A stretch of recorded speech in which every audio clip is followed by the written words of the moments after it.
Good afternoon. This is your host, Michael J. Long, and thank you for joining me. I appreciate it.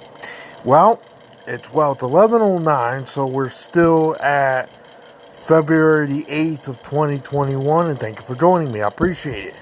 So today I want to talk to you about the outcome of the 2020 elections, and this kind of caught me off guard because, as you know, President Joe Biden, as he now is, overwhelmingly won the popular vote and the electoral college.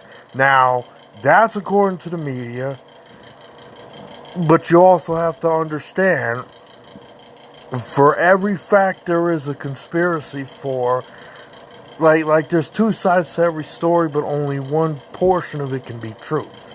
And it's kind of hard to pinpoint what the truth of the matter is in terms of whether the election was rigged in favor of Joe Biden or not. And the same could be said when President Trump first got elected.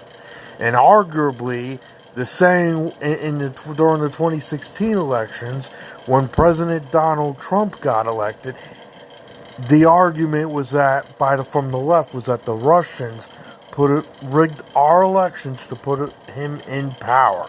And now apparently the Russians or the Venezuelans or insert whatever, or communist Chinese or whatever, rigged our elections to get Joe Biden in. So either way you slice to put it, and this is according to the right, that according to them, the Communist Chinese Party or whatever rigged our election process for Joe Biden to get in. Now, I don't know if any of this is true, right? So, but what I do know is Trump did try to challenge the results. There were some of the Republicans did vote against the recertification of the Electoral College for Biden to get the presidency based on that theory and that theory alone. And long and behold, you got people like Alex Jones that has admittedly lied in court about his show, about what he says on his show and all that. So, but even though he may have spoke truth in the past, he mixes it with a certain layer of lies unbeknown to whoever sees it. So it's hard to trust people like that, and it's hard to trust anybody who wishes to regurgitate those theories, especially if they're considered conservatives, or, but it seems like there's always a theory no matter what. But what I do know is this: regardless of whose fault it is, regardless of what happened, if we want to be sincere about it, we don't know whether the Russians were involved in the election of Donald Trump, and likewise we don't know if the Communist Chinese Party was around or was involved in the electoral rigging or even the election rigging of our elections for Joe Biden to get in. We don't know that. Therefore, we don't know if the election is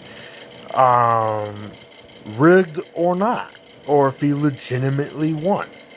Now, if you're a big fan of due process, which both the conservatives and the left, the liberals, fail to take into account, the way it works is you're innocent until proven guilty. So, unless we can prove that President Joe Biden has in fact worked with the Communist Party, Chinese Party, and what his son does has nothing to do with Joe Biden and Joe Biden alone, unless we can prove it, there's really nowhere else for us to go at this point in terms of the rigging or the name calling or whatever. And I didn't support Trump, and I didn't support Biden, and I think Biden's a socialist and a communist, and but in spite of it, I believe that 95 to 90% of what he's going to do in this country is going to make the country worse, and much more worse than it already is. With that said, you have to take into account that President Trump is no more different and was no more different than that of his predecessor, former President Barack Obama, and former President Barack Obama was no more different than George W. Bush or Clinton. So, the way I look at it, I don't like any of these guys. I don't like the Republicans. I don't like the Democrats. I didn't like Trump. I didn't like a lot of his policies and a lot of what he did promise he didn't do. Alright? But let's examine Obama and Trump first and see where we're at with this. Because 90% of what Obama did, I did not agree with. I didn't like. I thought those policies were way off. And this is, and let's think about what he did. He pushed for gun control. He got us involved with the UN gun treaty, small arms treaty, whatever. He pushed for the Affordable Health Care Act and got that shoved down our throat. But nonetheless, he worked tirelessly for the whole year of 2009 and 2010, or almost a half a year of 2009, before it finally passed. And the only reason it passed was because the Democrats kicked out the Republicans who had the majority. The Democrats had the majority at the time, and they kicked out the Republicans because, and it passed through the Senate with just the Democratic votes. They kicked the Republicans out so they could say, oh, they were obstructionists. We kicked them out. They abstained, and these are the vote results, right? And that was the only way Obama got that passed. And then they tried to say the Supreme Court tried to say it was constitutional as a tax, even though it went through the Senate first before the House, and it was supposed to actually go through the House first and then the Senate if it had been in fact a tax bill or meant to pass as a tax bill. So, the whole thing has collapsed before our very eyes, and they gutted private options. They took over the financial aid department, and then there was a ton of regulations from A to Z that was put in place by bureaucrats. There was the bank bailouts. There was the cash for clunkers.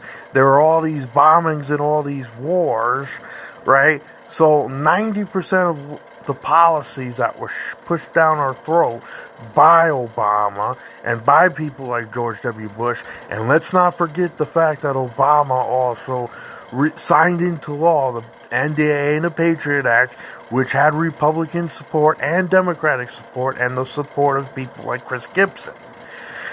So it passed, and numerous times under Obama administration. So he did a lot of bad things, he did a lot of horrible things, but with that said, he did do some good things. He did try to lift the embargo on Cuba and get rid of Guantanamo Bay, which he later turned his back on and kept in place. But he did try to, at least with Guantanamo Bay anyways, but he did try to, at least as far as I'm aware of, lift the embargo on Cuba, and he tried to soften relations with Cuba and tried to get Congress to lift the embargo on Cuba, which they fought against him on. That was one of the very few things that he did that I agreed with, on top of trying to get rid of Guantanamo Bay, which he later gave up on. So there's like maybe one or three things he did that I liked, or maybe one or two things if that. But other than that, he didn't really do much that I could say, hey, look, this is someone that I support, on most issues, because on most issues I didn't support him on. He pushed for gun control. I don't agree with that, That's a bunch of, because people have the right to defend themselves against other people wishing to impose danger, force, or fraud upon them, or in imminent danger. They have a right to defend their loved ones, their family, and whatever. But now, Trump, I agree with him on getting us out of the UN gun control treaty thing. that Obama got us into, but he should have probably gotten Congress to do that and then signed it into law or had Senate ratify it or whatever, instead of just pulling us out via executive order. But the principle behind getting us out of that, I kind of liked. But 90% of what Trump did, I didn't like.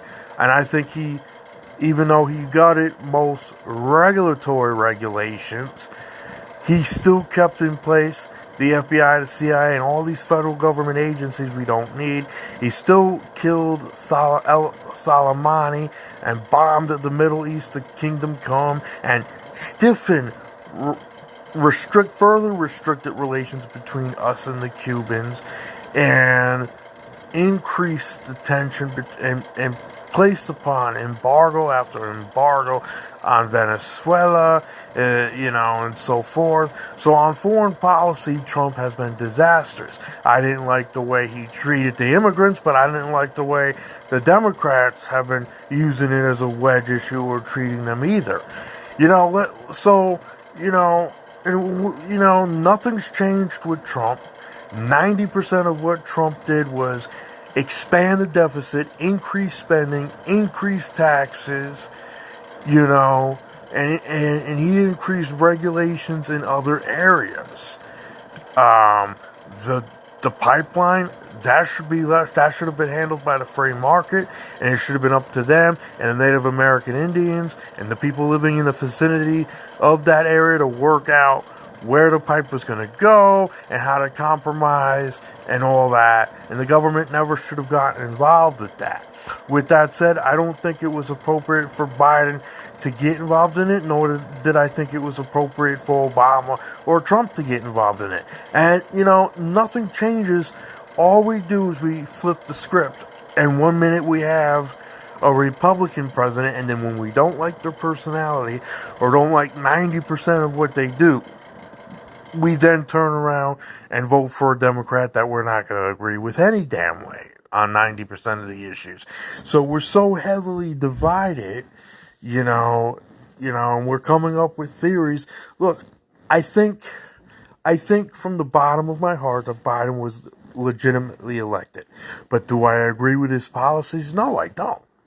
I don't agree with his gun control. I don't agree with his, proposed socialism and minimum wage hikes. If anything, I think we should get rid of the minimum wage.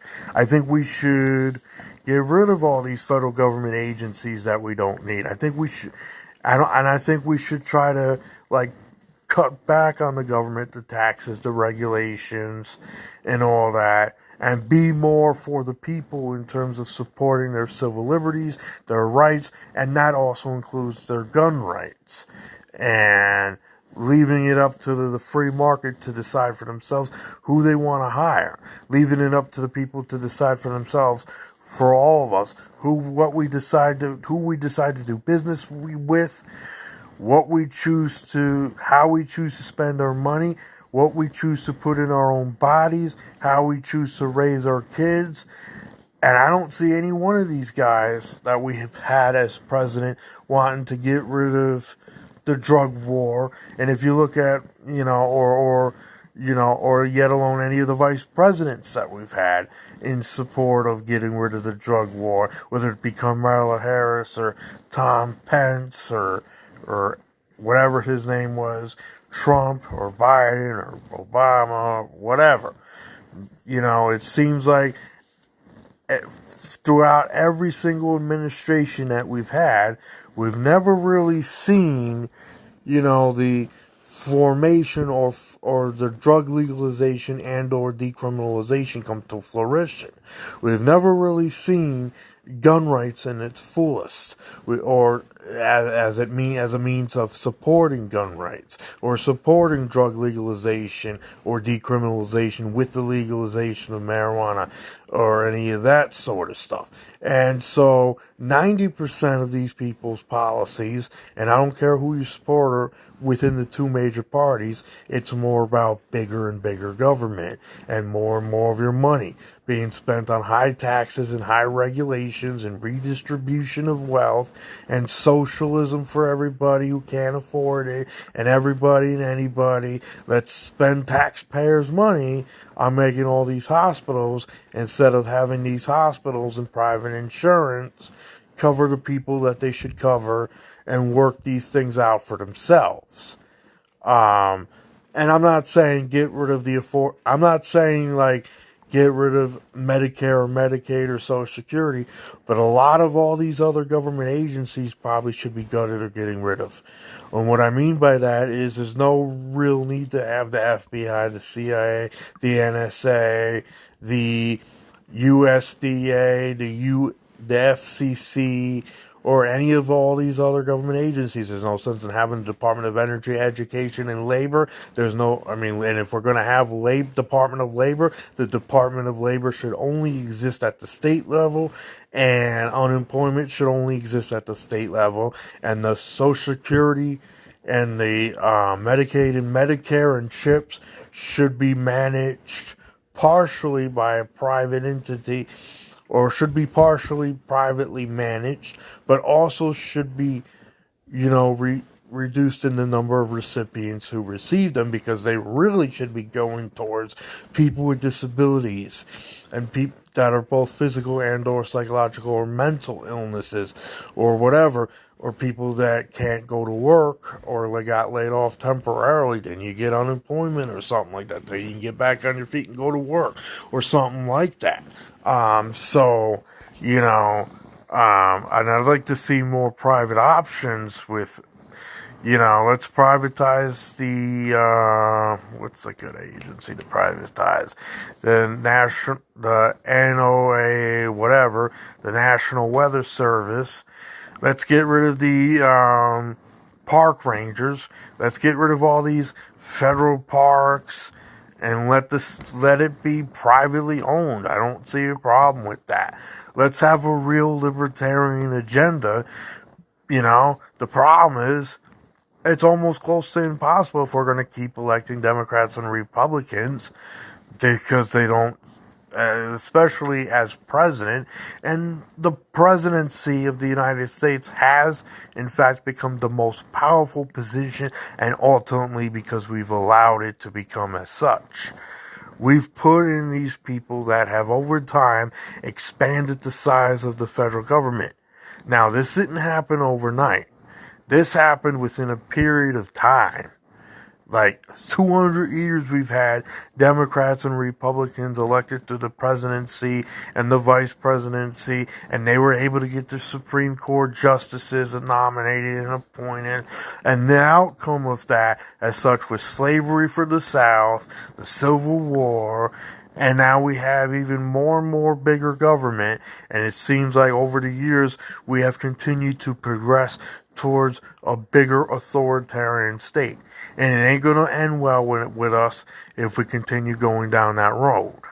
Now, I don't want to sound like an alarmist, and the good news is we have, in fact, gotten most libertarians elected at the local level and at the state level, and in some states, local level, in many states throughout the country, the county level, local, state, county level.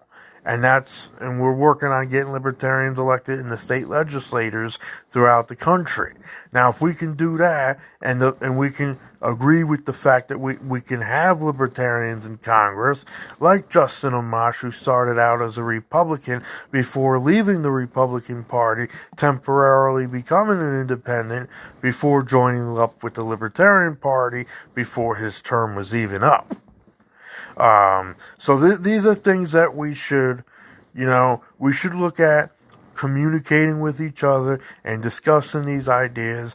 And as you know, my views are my views alone.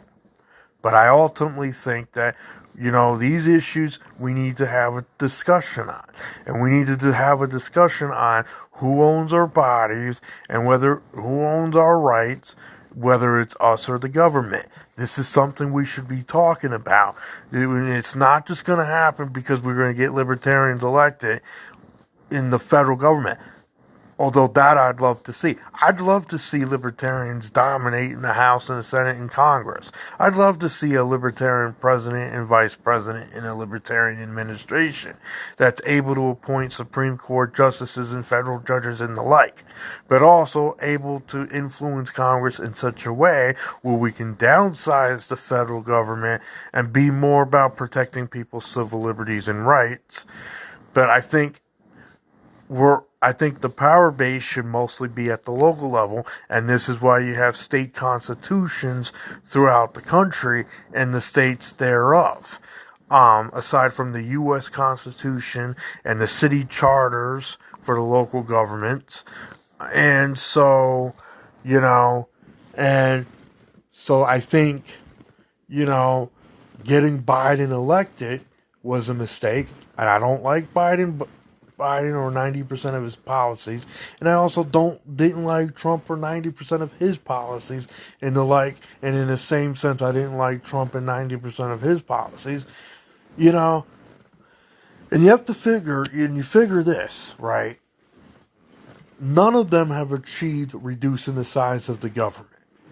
But out of any of these parties, right, the Democrats are at least honest when they tell you, yeah, we're for bigger government, and yeah, we want gun control, and yeah, we want this, that, and the third, and who's going to stop us, and, they are in your face telling you they support big government, and that they want big government involved in everyone's lives, and all that. They even many of the crowd and their audiences within the Democratic Party even go as far as shutting up free speech or even rioting. So they're no more different than some of the antagonists that we've seen on the right with the Capitol riots and stuff. In fact, they're just as detrimental, many of these crowds are. And this is an example in both cases of cancer culture. I mean, not cancer culture, but cancel culture, whatever you want to call it. So, but this is something we all should be having a discussion about in the livelihoods of every single American household and or family. And I'm not saying it has to happen like right now, but this is something that should be looked at and addressed accordingly. Should we be involved in the policing of the world by using our military to bomb Yemen, which we have sanctions on, and turfs with several other countries? I mean, should we be bombing any country, whether it be Yemen or Syria or any particular target in any country we have no jurisdiction over outside of our own? And to be honest with you, we don't. If you look at what we're doing, not only are we violating our own U.S. Constitution, and what we're doing is also a violation of international law. Especially if we're not going with a UN declaration or a UN resolution, or some type of international condolences, what we're doing just by, and I'm not even sure it's illegal for half of Europe to be involved in any of these conflicts if we're going to espouse legal rights of the international community. I think countries should be left alone. And I think we can set the example and lead in that, and leaving other countries alone. Now, if Europe doesn't want to comply with that, well, then that's on Europe.